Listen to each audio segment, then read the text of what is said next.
Hello everyone, if you're trying to play Crimson Desert and the game is not launching after updating, then you have come to the right place because in this video I'm going to show you how to fix Crimson Desert not launching on your computer easily. So first off, what you're going to do is you're going to open up your Explorer, you're going to go to your Crimson Desert's games folder, so it should be in your C drive, Program Files 86, Steam, Steam Apps, Common, Crimson Desert here.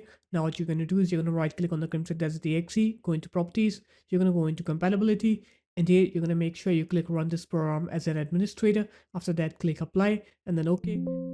And once that's done, now what you're going to do is you're going to open up your start menu. You're going to write here run, and then you're going to write app data here. You're going to go into local.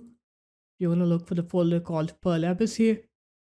Here it is. You're going to go into this CD folder then, and then you're going to open this folder, save. Now you'll have this file called user engine option save. This file stores your game's graphics settings, so you can either delete or rename this file. Don't worry, this file regenerates whenever you relaunch the game, so just delete or rename this file. After that, you're going to open up Steam. You're going to right click on Crimson Desert and you're going to go into properties, go into install files, click verify integrity of game files on Crimson Desert, and once that's done, now when you try to play the game, you'll see that your game will now work. You will not face that not launching problem anymore. So there it is guys, that's how easy it was. If you guys found this video helpful, make sure to leave a like, comment and subscribe to the channel, and I'll see you in my next video. Peace.